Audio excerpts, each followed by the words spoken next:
楊漢森係第8個登陸 NBA 常規賽嘅中國球員，咁佢嘅表現係乜嘢水平呢？雖然喺第16順位俾拓荒者揀中嗰陣時已經宣布楊漢森登陸 NBA， 但係真正意義嘅登陸係要喺 NBA 嘅歷史上面、數據上面留低記錄，咁就需要喺常規賽出場。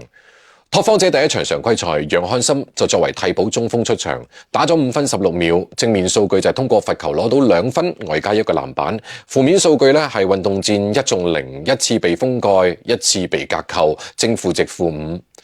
楊漢森係第8個登陸 NBA 常規賽嘅中國球員，咁佢嘅表現係乜嘢水平呢？前7個我哋嚟數下，分別係第1名。登陸嘅係王治郅，因為特殊原因喺獨行俠即係小牛嘅01-02賽季第75場先至首秀，上場8分鐘5中2攞到6分3個板，正負值-6，獨行俠贏咗鷹隊。第2名咧係巴特爾，喺打完咗國內賽事之後，直到01-02賽季第54場先至以金塊球員身份首秀，打咗14分鐘0分3板1助1搶5犯規，正負值-7。金塊喺嗰場裏邊不敵勇士。第3名咧係02年嘅狀元姚明，喺當季第1場就已經出場，打咗11分鐘0分2板，正負值-6，火箭不敵溜馬。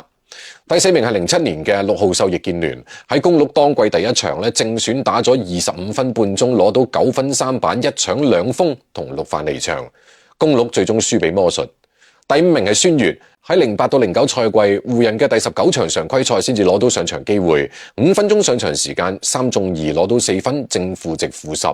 而第6名咧係周琦，喺17-18賽季第3場上場7分半鐘0分3板1封蓋，正負值-7，火箭大勝獨行俠。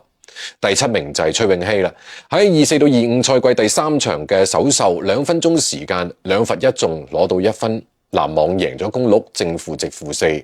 所以楊漢森 NBA 常規賽首秀嘅數據並唔異樣，甚至好正常。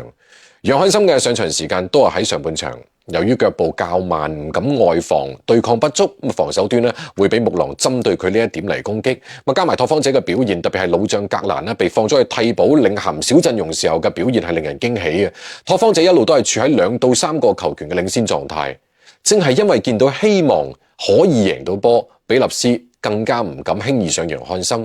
內線輪換只係喺奇連根同格蘭之間去調整。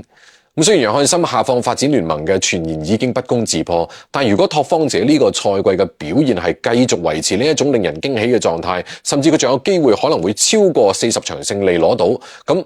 始終如果唔係艾華斯嘅41分，拓荒者可能就已經攞低開門紅啦。隨住嚟緊軒達臣會復出，球隊可能會考慮提升小陣容嘅使用頻率，佢哋仲喺度等緊羅拔威廉士，咁楊漢森嘅上場時間係有可能被壓縮，